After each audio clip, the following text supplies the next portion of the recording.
Bismillahirrahmanirrahim. Assalamualaikum warahmatullahi wabarakatuh. Waalaikumsalam warahmatullahi wabarakatuh. Ya, alhamdulillah. Kami haturkan selamat datang untuk Kang Uman Miftah Sajidin ya. Nah, beliau ini merupakan alumni dari SMA Negeri 1 Banjar dan juga beliau juga merupakan anggota Forsalim gitu ya, anggota Forsalim dari angkatan 2008 ya Kang, betul? 2000 mohon, saya lulus SMA 2008. Lulus 2008 ya, alhamdulillah sudah bergabung bersama kita semua. Baik, sebagai awal insya Allah untuk muqaddimah ya alhamdulillah tak kurang-kurang ungkapan rasa syukur gitu ya Kang ya. Kita sama-sama panjatkanlah kehadirat Allah Subhanahu wa taala gitu. Karena atas berkat limpahan rahmat, hidayah dan juga inayahnya, alhamdulillah sampai saat ini, sampai detik ini, sampai Ramadan hari ini kita masih diberikan nikmat yang luar biasa untuk bisa melaksanakan kegiatan ibadah kita di bulan Ramadan gitu ya. Yang tentunya ini juga merupakan suatu nikmat kita bisa bersilaturahim bersama Kang, walaupun secara virtual. Ya, secara tatap maya Kang. Betul. Tapi mudah-mudahan tidak mengurangi esensi daripada silaturahim kita. Kemudian selanjutnya tidak lupa gitu ya, tidak lupa dan juga jangan sampai lupa sholawat beserta salam mudah-mudahan senantiasa tercurah limpahkan kepada junjungan alam, Nabi besar kita, suri tauladan kita, Nabi Agung, Habibana wa Nabiyana Muhammad Sallallahu Alaihi Wasallam. Kemudian kepada para keluarganya, para sahabatnya, tabiin dan tabiatnya, dan mudah-mudahan sampai pada kita selaku umatnya, dan semoga kita semua mendapatkan syafaatnya di yaumil akhir kelak. Amin amin ya Allah ya Rabbal alamin. Baik, pemirsa Forsalim TV yang dirahmati Allah, dimanapun pemirsa menyaksikan video Forsalim Podcast ini, kita sama-sama ketahui bahwasanya bulan Ramadan itu adalah bulan yang penuh dengan keberkahan. Ya. Tidak hanya dalam satu aspek spiritual saja ya, baik yang lahiriah maupun batiniah, namun juga keberkahannya menyentuh ke dalam atau berbagai aspek yang lain gitu ya. Yang salah satunya adalah aspek ekonomi gitu. Nah, sehubungan dengan hal tersebut, kita juga ketahui bersama dan juga banyak menyaksikan gitu Kang, bahwasanya di bulan suci Ramadan ya setiap tahunnya itu ada fenomena dalam masyarakat dalam hal mana orang-orang mungkin menyebutnya sebagai kegiatan usaha atau entrepreneur yang musiman gitu Kang. Nah, berdasar dengan hal tersebut, maka insya Allah untuk kegiatan atau untuk diskusi Forsalim Podcast di sesi 3 ini nanti kita akan menyimak edukasi yang akan disampaikan oleh narasumber kita, yakni mengenai kiat-kiat untuk sukses dalam membangun usaha gitu Kang. Khususnya dalam kita itu bisa memanfaatkan momentum Ramadan ini untuk membuat atau merintis suatu usaha yang berkelanjutan itu. Karena secara umum gitu ya, walaupun tidak semua mungkin ya, karena biasanya orang-orang yang melakukan atau merintis kegiatan usaha dadakan gitu ya di bulan Ramadan, fenomena yang tadi saya sebutkan itu tidak berlangsung secara berkesinambungan Kang gitu, tapi hanya di bulan Ramadan itu gitu ya. Nah, padahal kan hal tersebut bisa menjadi suatu peluang yang bisa memberikan opportunity yang cukup keuntungan yang cukup dalam perekonomian keluarga gitu. Tapi orang-orang tidak memanfaatkannya untuk melanjutkan itu. Hanya dilaksanakan pada bulan Ramadan. Nah, jadi bersama Kang Uman di sini sebagai apa ya istilahnya praktisi lah gitu. Praktisi dalam hal perekonomian. Boleh nih Kang untuk sharing-sharing, berbagi edukasi dengan para pemirsa Forsalim TV ya dalam acara Forsalim Podcast tentang tadi Kang bisa memanfaatkan momentum Ramadan sebagai peluang usaha yang berkelanjutan gitu. Nah, baik supaya efektif waktunya, maka dari itu saya sebagai moderator atau pembawa acara mempersilakan pada Kang Uman untuk bisa berbagi atau sharing ilmunya. Mangga, Kang. Oke, bismillahirrahmanirrahim. Assalamualaikum warahmatullahi wabarakatuh. Waalaikumsalam warahmatullahi wabarakatuh. Sebelum dilanjutkan, suara saya jelas ya? Clear ya? Ya, jelas Kang. Jelas sekali. Oke. Teman-teman semuanya mungkin yang belum tahu ya, tahun kemarin saya dengan Kang Bayu persis untuk podcast juga sama gitu ya, podcast Forsalim. Hanya saja mungkin tahun kemarin topiknya tentang transaksi dalam Islam ya, Kang Bayu ya? Tentang transaksi digital mungkin. Betul ya, tentang yang berhubungan dengan digital banking, seputar transaksi ataupun juga di digital banking dalam pandangan Islam. Jadi tahun kemarin memang sampai dengan kemarin gitu ya, saya masih di bank syariah, di salah satu bank syariah di Indonesia. Kemudian karena memulai usaha sehingga pengen fokus, Ramadan ini saya fokus usaha gitu. Saya pulang kampung, kemudian saya fokus usaha perintisan lah, masih startup gitu. Nah mungkin nanti lebih enak diskusi aja kali ya, diskusi. Tadi saya lihat ada beberapa pertanyaan katanya yang sudah masuk dari teman-teman, nanti kita diskusikan. Nah ada mungkin yang sebagai pembuka saya bagikan pada kesempatan ini untuk sekitar 15 menit, sebentar aja. Yaitu tentang beberapa kesalahan fatal yang dilakukan oleh para pengusaha di awal memulai usaha. Nah, dari mana ini pengalaman ketika saya di bank kemudian melihat nasabah yang juga para pengusaha gitu ya, baik skalanya UMKM maupun sudah korporasi. Beberapa kesalahannya apa saja gitu ya. Yang pertama adalah menganggap modal sama dengan hutang. Nah, ini yang kesalahan pertama. Banyak yang bertanya, Kang, bagaimana cara mulai usaha tanpa modal? Memang betul, usaha tanpa modal bisa. Tapi untuk scale up usaha tidak mungkin tanpa modal. Pasti butuh modal gitu. Pasti butuh modal. Tetapi banyak yang mengambil jalan pintas. Jalan pintas seperti apa? Menganggap modal itu sama dengan hutang. Padahal beda. Apa bedanya? Teman-teman ketika mulai usaha, lalu pinjam ke bank, itu bukan modal. Itu hutang. Sehingga ketika misalkan teman-teman membuat laporan keuangan, membuat balance sheet, membuat neraca, maka posnya tidak dimasukkan ke pos modal atau equity. Posnya dimasukkan ke liability atau kewajiban. Karena itu kewajiban, karena itu hutang, maka ada kewajiban teman-teman untuk membayar setiap bulan dengan nominal tertentu. Nah, itu hutang. Adapun bagaimana modal? Modal itu ketika teman-teman mulai usaha, kemudian teman-teman dapat modalnya secara laporan keuangan masuk ke pos modal atau equity, lalu teman-teman tidak ada kewajiban untuk membayar secara fix setiap bulan.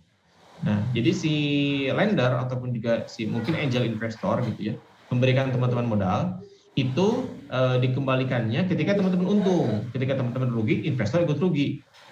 Itu yang disebut dengan modal. Jadi dia ikut serta dalam usaha kita dalam hal memberikan modal ataupun juga sebagai sahibul mal. Sahibul mal kalau dalam misalkan akan syariahnya gitu ya, mudharabah atau musyarakah. Apakah dia ikut usaha dengan teman-teman ataupun dia mempercayakan modalnya kepada teman-teman, itu pilihan sesuai dengan kesepakatan. Hanya saja ketika itu sebuah modal, maka tidak ada kewajiban untuk teman-teman membayar nominal tertentu setiap bulan secara fix. Nah, kalau modal itu dalam bentuk saham, kalau misalkan perusahaan yang besar, itu yang pertama. Jadi modal itu beda dengan hutang. Kalau kita memulai usaha pertama. Yang kedua, fokus dan setia gitu ya. Fokus dan setia. Saya memulai usaha di bidang perikanan ataupun juga peternakan dari dulu. Ya dari bahkan mungkin konsepnya cita-citanya sejak saya kuliah gitu. Hanya saja eksekusinya ketika saya kembali ke Jawa Barat sekitar 4 tahun 5 tahun yang lalu eksekusinya. Dari dulu saya di bidangnya yang sama, dari dulu sama sampai sekarang. Bidangnya yaitu perikanan dan peternakan. Kalaupun misalkan spesifiknya apa? Spesifiknya dari dulu di Gurame adalah ayam. Ayamnya ayam kampung, sama saja gitu.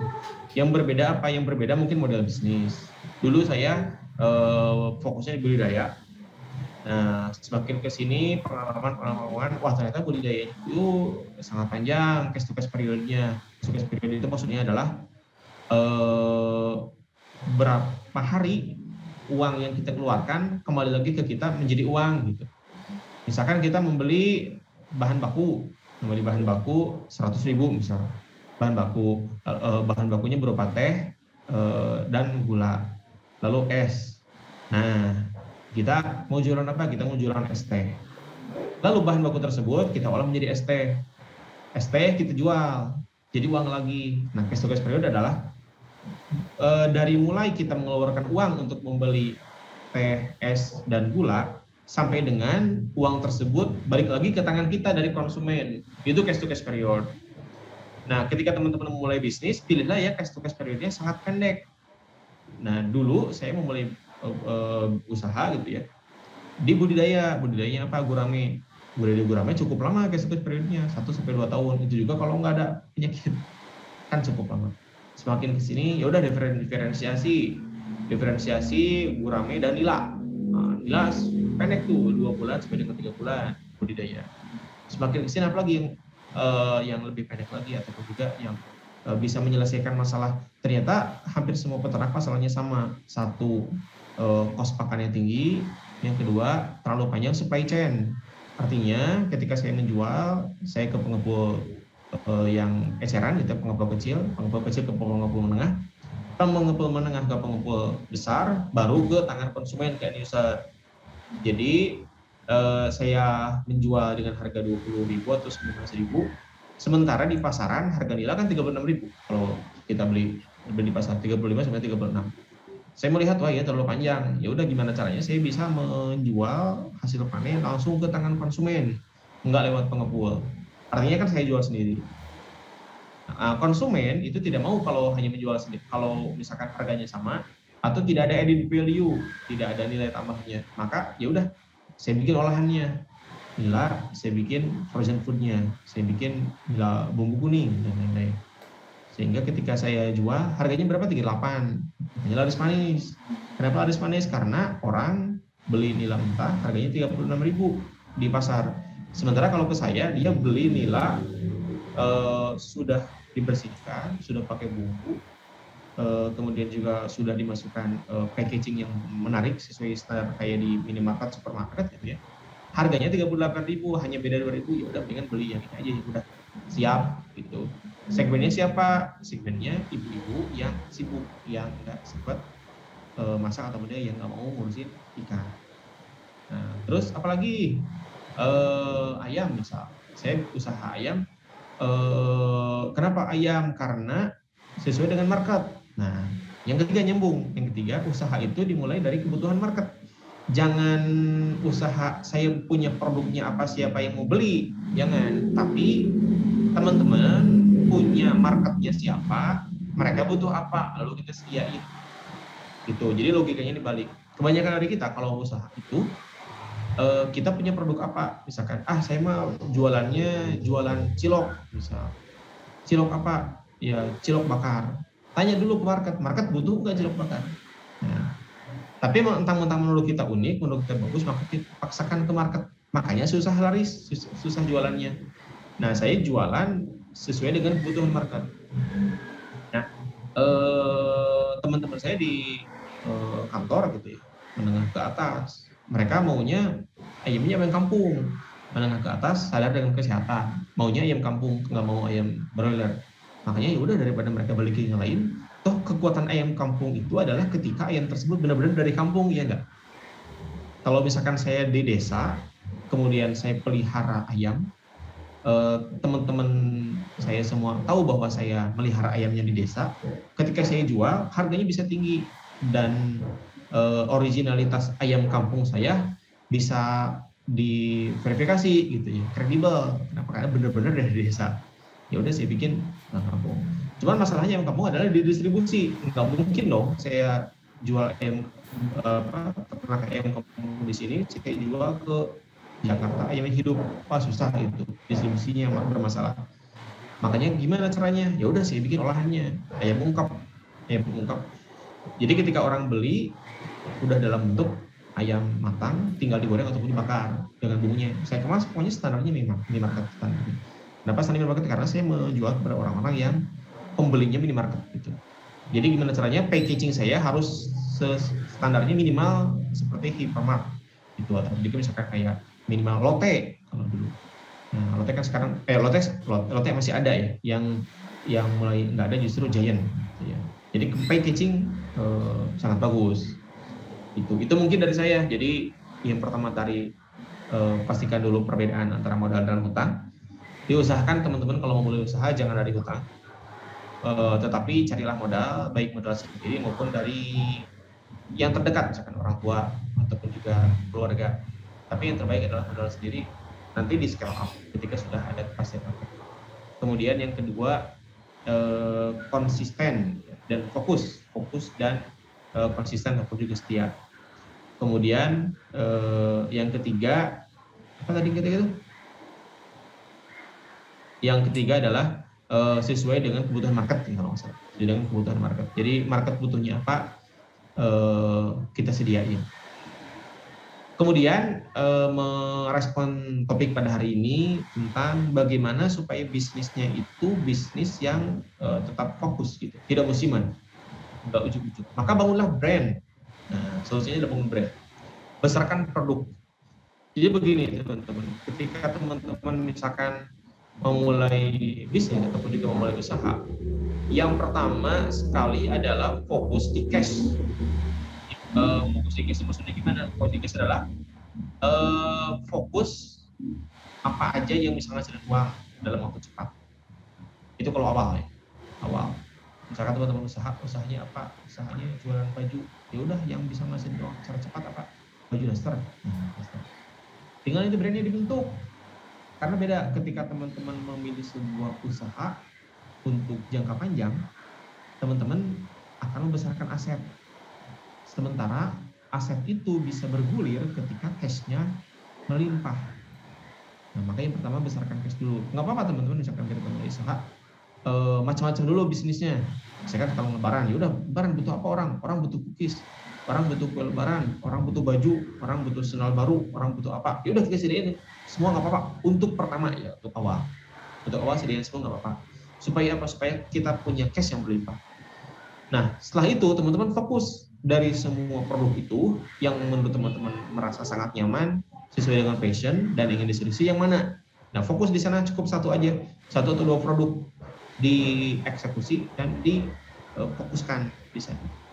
Kenapa harus fokus 1 atau 2? Karena bisnis kita belum tentu untung. Tentu mau buka bakso misalnya. Ketika kita mulai usaha, jangan sekarang buka bakso, kemudian juga buka laundry, kemudian juga buka macam-macam gitu. Belum tentu bakso yang kita buka rasanya enak. Atau kalaupun menurut banyak orang enak, belum tentu membeli bakso kita merasakan lidahnya sama gitu. Kan kalau rasa sama beda ya, sesuai dengan lidah. Menurut kita enak, menurut si A enak, belum tentu menurut si B enak. Jadi pastikan menurut market kita, bakso kita udah enak. Atau bahasa ininya product market fit, di mana produk kita itu fit dengan market, gitu ya. Market menginginkan produk itu. Nah, sehingga fokus satu itu dulu, satu dibesarkan. Kalau misalkan sudah mulai terotomasi gitu, tersistemasi, baru teman-teman kalau mau bikin diferensiasi usaha, bikin produk yang lain boleh, silahkan. Jadi nggak apa-apa, musiman dulu mungkin sekarang nggak apa-apa. Tapi dari sekarang, nah itu dicari satu produk yang kira-kira sesuai dengan passion dan marketnya ada. Nah, gimana cara riset market? Cara tahu marketnya ada gimana? Tergantung teman-teman mau mainnya di digital marketing, online atau offline. Itu beda risetnya. Kalau online atau digital marketing, teman-teman harus benar-benar fokus cari satu niche, cari satu market spesifik. Market spesifik itu apa? Market spesifik itu adalah sesuatu ataupun juga sebuah market yang kebutuhannya sangat jelas, satu aja. Contoh niche market itu adalah contoh paling ekstrim saya contohkan jenazah. Nah, ini contoh paling ekstrim. Jenazah itu adalah niche market. Niche market untuk produk apa? Untuk produk kain kafan dan kapas jenazah.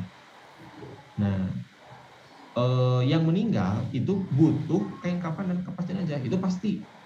Yang membelikannya orang yang hidupnya, keluarganya, bukan jenazahnya. Itu adalah niche market yang sangat spesifik, hanya untuk jenazah. Itu contohnya. Contoh yang lain misalkan obat sakit kepala. Obat sakit kepala hanya dibutuhkan oleh orang-orang yang sakit kepala. Maka orang yang sakit kepala adalah niche market yang spesifik. Teman-teman sekarang jualan kerudung. Nah, kerudungnya harus niche market. Harus tahu teman-teman niche marketnya. Kerudung ini untuk siapa? Untuk anak-anak kah? Untuk anak SD kah? Untuk SMP kah? SMA kah? Perguruan tinggi kah? Harus cari satu.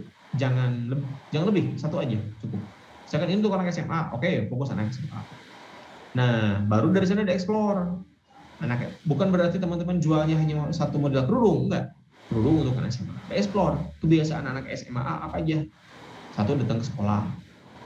Walaupun sekarang macam daring, oke, apa? Satu, datang ke sekolah dalam kondisi normal. Yang kedua, dia main, hangout sama teman-temannya. Hangoutnya mungkin sama pacarnya, mungkin atau sama teman-temannya yang lain di sebaya gitu, atau sama siapa, atau sama keluarganya. Teman-teman pikirkan, anak SMA ketika main sama temannya, kerudungnya modelnya kayak gimana? Anak SMA ketika olahraga modelnya kayak gimana?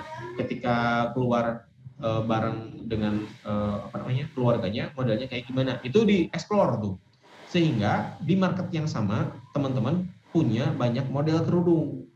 Nah, jadi yang beberapa itu jenisnya, jenis produk dalam satu kategori marketnya sama, yaitu kerudung untuk anak SMA. Nah, itu fokus di sana, dieksplor. Itu jadi brand-brand yang besar biasanya mereka punya niche market yang sangat jelas. Nah, dari sana ketika niche market yang udah ada, maka teman-teman riset niche market ini besar atau kecil.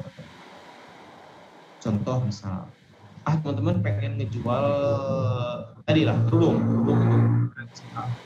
Anak SMA ini marketnya besar atau kecil. Metodenya gimana? Cari sekolah, ada berapa sekolah di lingkungan sekolah SMA. Dihitung tuh, harus jelas, harus ada angkanya. Misalkan ada 10 sekolah, oke, berarti ada 10 SMA dan MA SMA ada 10. Nah, jika satu SMA jika satu SMA itu muridnya misalkan rata-rata 500, maka ada 10, ada 5.000. Market size teman-teman berarti ada 5.000. Nah, teman-teman harus cari tahu 5.000 anak SMA ini dia kalau beli kerudung kemana aja? Ada ke pasar, ada ke toko, ke sini. Oke. Dari semua itu, kira-kira dari 5.000 itu yang menurut teman-teman sangat realistis untuk dijadikan market teman-teman, mau berapa persen? Saya mah 10% aja.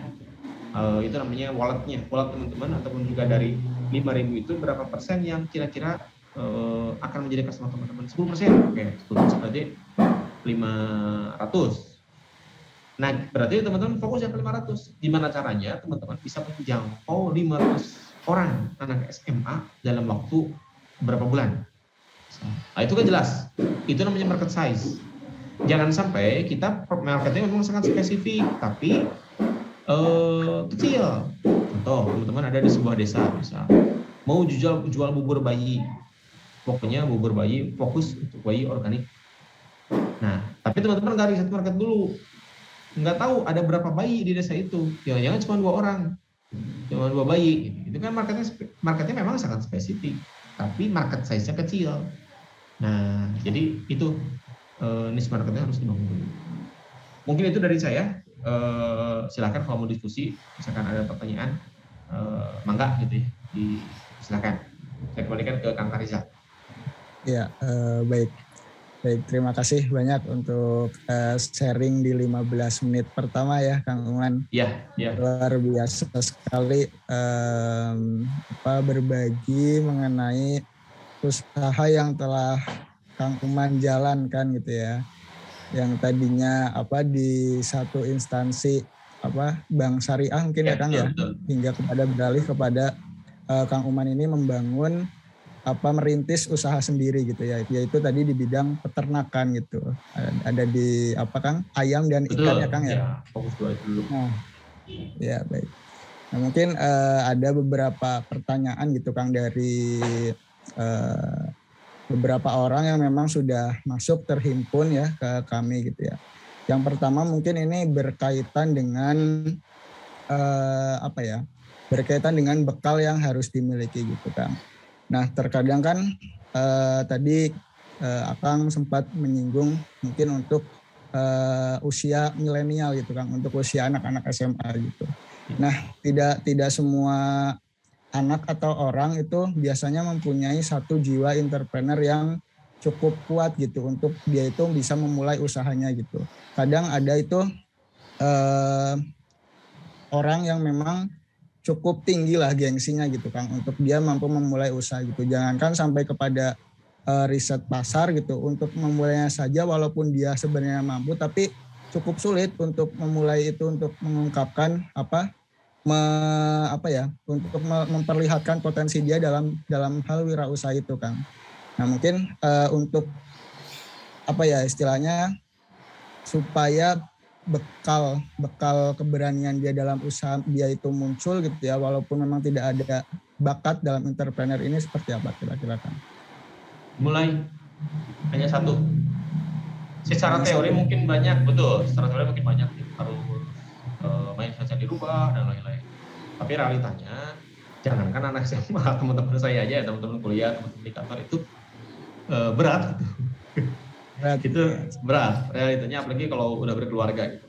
Berkeluarga, meninggalkan kenyamanan hidup gitu ya di sebuah instansi, meninggalkan kemapanan itu kan susah, karena usaha tidak ada yang pasti. Apalagi corona kan, ising-isingan kudu garaga, wah hese. Makanya caranya adalah dimulai. Caranya hanya satu, mulai. Hanya satu, mulai. Misalkan misalkan nanti banyak yang nonton adik-adik SMA.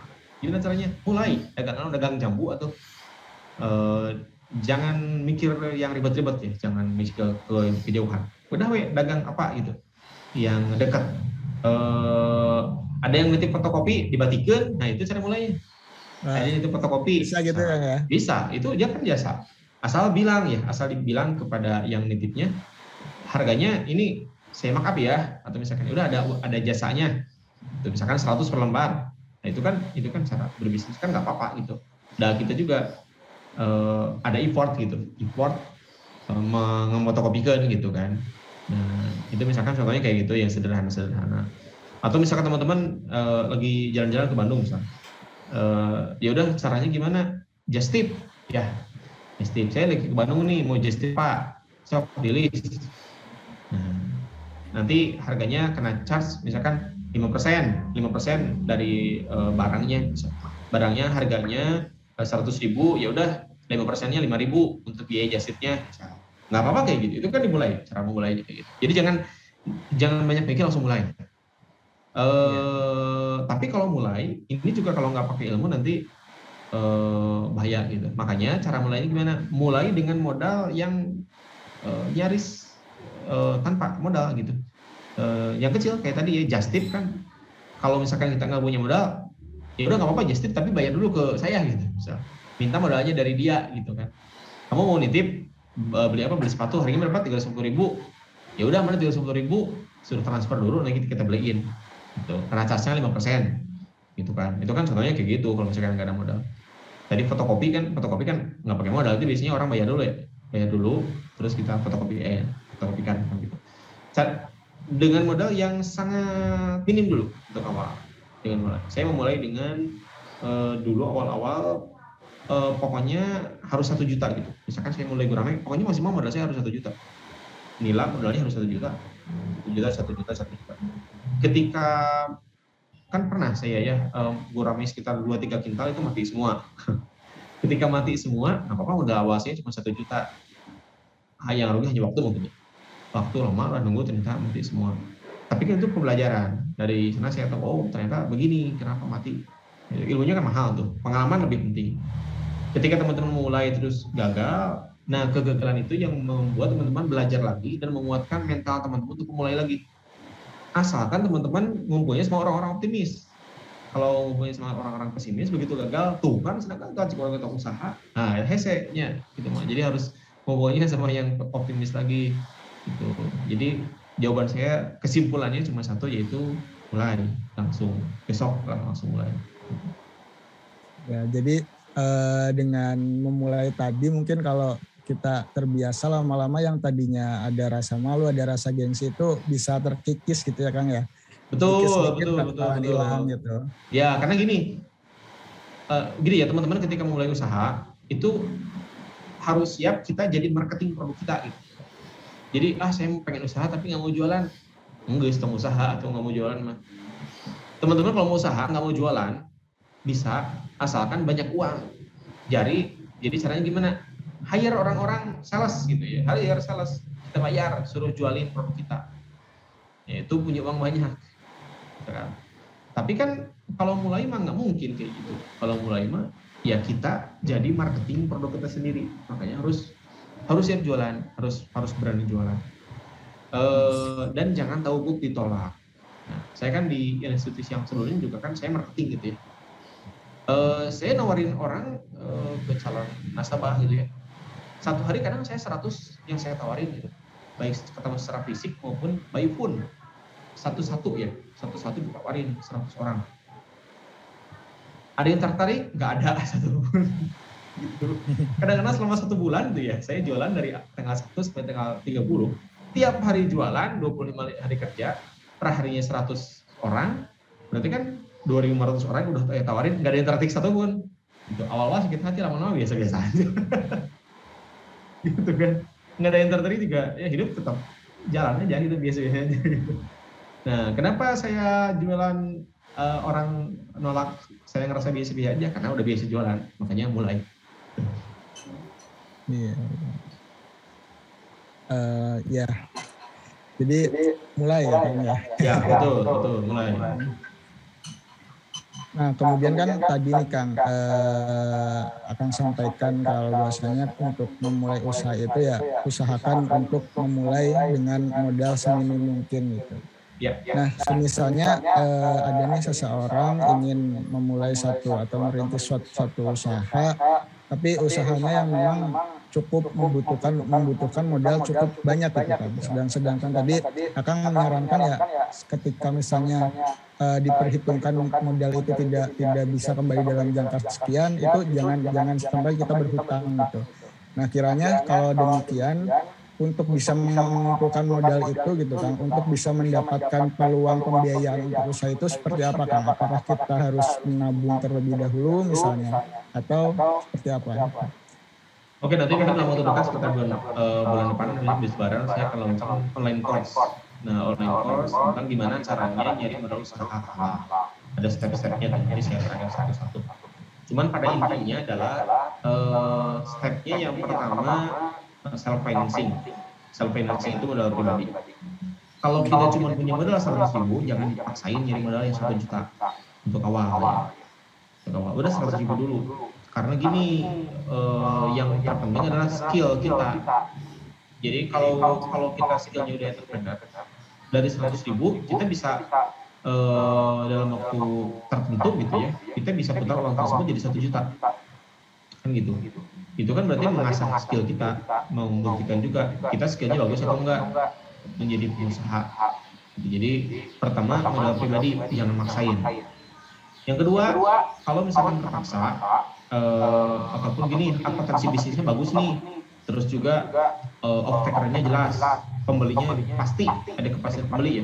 Maksudnya kepastian pembeli itu udah banyak orang yang ngantri mau beli, bukan kira-kira ya, beda. Banyak orang yang pembeli itu ada kira-kira, ada nih potensi nih berapa 100 pembeli, beneran nggak dia mau beli? Enggak, tapi insya Allah sih, itu mah kalau masih insya Allah itu masih belum pasti gitu. Maksudnya insya Allah tuh karena orang Sunda insya Allah tuh pasti gitu orang Sunda mah. Beda sama Rasul insya Allah pasti. Orang Sunda ataupun juga kita insya Allahnya nggak pasti. Nah itu mah belum pasti. Tapi kalau dia udah pasti beli ataupun juga dia misalkan udah bayar apalagi sehingga udah pembayarannya itu bisa buat modal kita, tapi kita kurang sedikit. Adalah angel investor. Angel investor itu adalah orang yang mau ngasih kita modal tanpa kita perjanjikan kembalinya mau berapa persen, ataupun juga kita kembalikan kapan. Dan dia siap rugi. Siapakah itu? Kalau dalam kita mungkin keluarga terdekat ya, orang tua, pasangan hidup, ataupun juga mungkin keluarga dekat. Tapi kalau skalanya skala bisnis yang besar gitu, startup, aplikasi online ya. Angel investor itu adalah orang yang punya banyak uang, dia bingung uangnya mau ngapain, lalu dia suka dengan visi dan misi perusahaan kita. Nah itu biasanya misalkan kita membuat sebuah startup yang tujuannya untuk mengangkat derajat para petani dan peternak. Lalu ada orang yang punya banyak uang, misalnya uangnya 2 triliun gitu ya, bingung mau ngapain di bank. Nah, wah saya suka dengan bisnis kamu gitu. Saya suka dengan visi misi bisnis kamu gitu. Dia juga punya cita-cita kayak gitu sama. Yaudah deh, 10M dulu gitu. Kan dia kan tanpa mengharapkan kapan kembali. Nah itu angel investor yang skalanya besar. Tapi kalau yang skalanya kecil ya mungkin orang tua kan, ataupun juga mungkin mendekat. Tapi teman juga hati-hati kalau dalam uang, teman bisa jadi musuh. Karena kalau pinjam uang banyak yang pinjemin, yang dipinjemin lebih galak daripada yang pinjemin. Kita nagih, dia malah marah-marah. Itu juga hati-hati. Itu baru setelah usaha kita jalan, boleh ke lembaga keuangan syariah gitu, dalam hal pembiayaan gitu. Itu jadi ada stepnya tuh. Misalkan ini udah jalan 2-3 tahun atau ini udah jalan 5 tahun, pendapatannya udah konstan gitu ya, pembelinya udah pasti ada kontraknya, ada invoice-nya, maka boleh tuh pakai lembaga keuangan syariah, kita pinjam. Tapi ingat, harus ada rasio cash berlimpah. Jadi ketika kita punya hutang pun, kita harus punya ukuran namanya current ratio. Current ratio adalah rasio untuk mengukur likuiditas perusahaan kita. Harus lebih dari 1. Jadi jumlah cash yang kita miliki, ada yang bilang jumlah cash plus inventory, nah, itu dibagi dengan hutang jangka pendek, hasilnya lebih dari 1. Jumlah cash yang kita miliki 5 juta, hutang jangka pendek kita 4 juta, maka ketika dibagi 5 dibagi 4 masih 1, sekian, itu berarti masih bagus. Jangan sampai cash kita 5 juta, hutang jangka pendeknya 6 juta. Ketika 5 juta dibagi 6 juta, 0, sekian, itu jelek. Jadi pastikan current ratio-nya harus lebih dari 1 kalau mau pinjam ke lembaga keuangan. Itu salah satunya ya. Itu mungkin. Ya, baik. Terima kasih banyak untuk jawabannya, Kang Iman. Nah, kemudian nih, Kang Iman, untuk berwirausaha gitu kan, apakah seorang yang akan atau baru mau memulai merintis suatu usaha itu misalnya, apakah dia harus mempunyai visi dan misi terlebih dahulu gitu supaya nantinya tujuannya bisa tercapai gitu kan, dan juga apakah nanti ketika misalnya dia memulai dan melaksanakan proses usahanya itu, apakah memang harus selalu berorientasi kepada kerja keras gitu ya di lapangan, apakah memang hanya perlu misalnya dalam strategi-strateginya saja gitu. Nah ini bagaimana Kang? Oke, visi dan misi penting tapi nanti. Nah yang pertama apa? Mulai. Karena kebanyakan bikin visi misi nggak mulai-mulai. Itu usaha itu peluang. Kalau kita nggak cepat mulai, peluangnya kemudian diambil sama orang. Nah, gitu. Jadi visi misi sangat penting tapi nanti. Yang pertama gimana caranya menghasilkan. Nah, itu yang pertama. Oke, kemudian apa tadi yang kedua? Yang kedua apa tadi? Ini ya. Apakah harus selalu bekerja keras? Apakah selalu harus pelakunya kita gitu kan? Karyawan itu kerjanya dari jam 8 sampai jam 5 atau bahkan sampai malam. Senin sampai Jumat, atau juga Senin sampai Sabtu. Kalau kita mau terjun ke dunia usaha, kerjanya 24 jam, 7 hari kerja.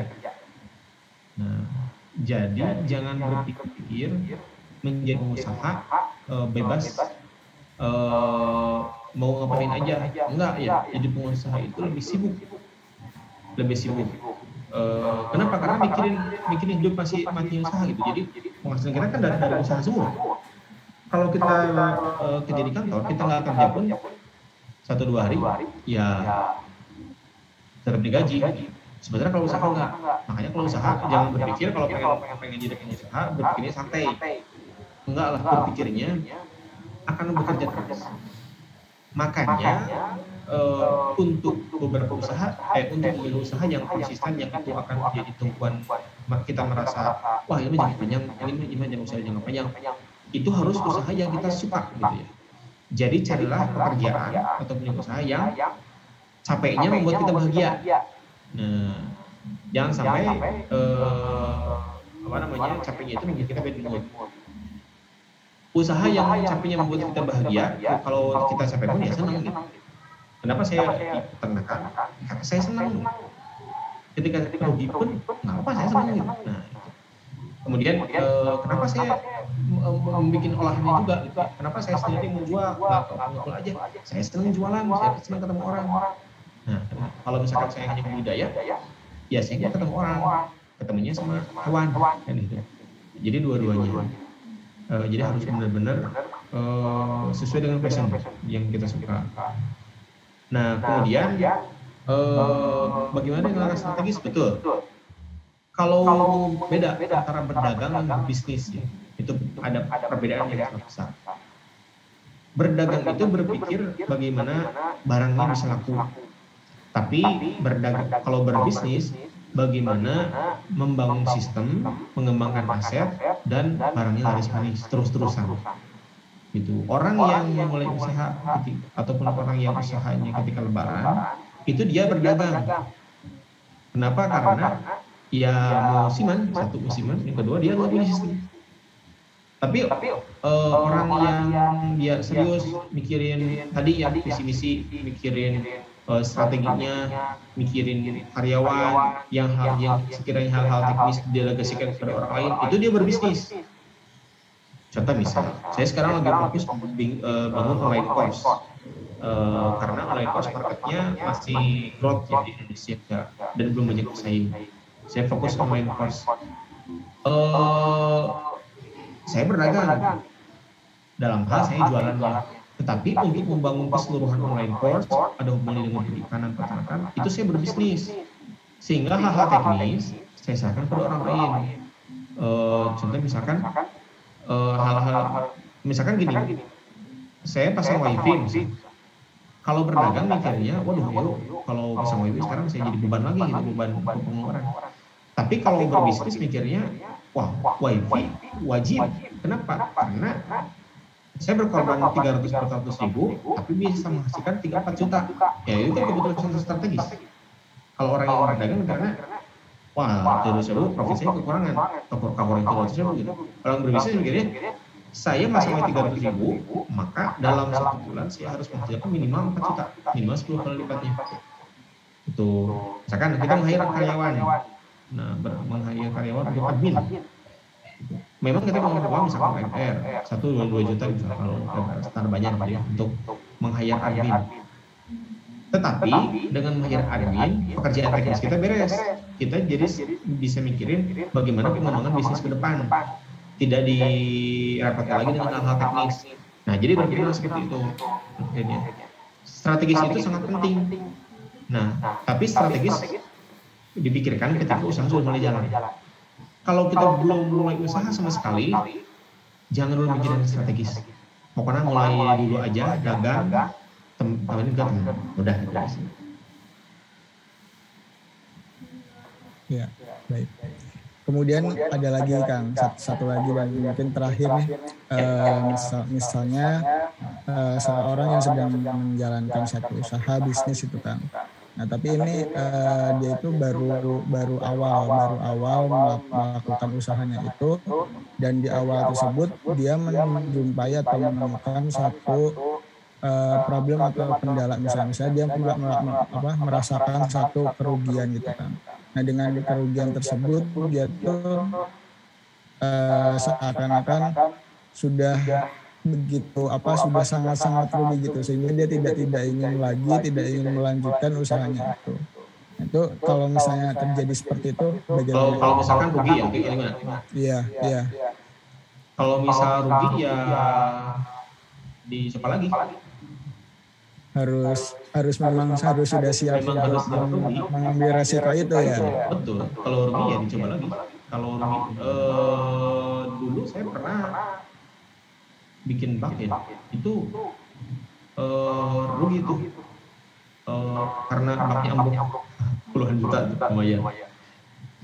Tapi ya karena saya setia yang pengen fokus di bidang itu ya dibangun lagi. Makanya kalau dalam menganalisa menganalisa kebutuhan market gitu ya, menganalisa orang yang mau dibiayai atau dikasih kredit itu ada namanya RAC, Risk Acceptance Criteria. Jadi bagaimana manajemen risikonya bisa diatur. Tuh. Jadi kalaupun ruginya yang termanage. Ruginya termanage. Contoh gini, kita punya uang 1 juta, uangnya hanya 1 juta, maka jangan 1 juta dipakai untuk bisnis, mulai aja dulu 100 ribu. Mulai aja dulu 100 ribu. Habis itu kalau udah jalan ya udah. Itu jadi manajemen risikonya harus betul-betul diperhatikan. Kalau rugi ya mulai lagi. Iya.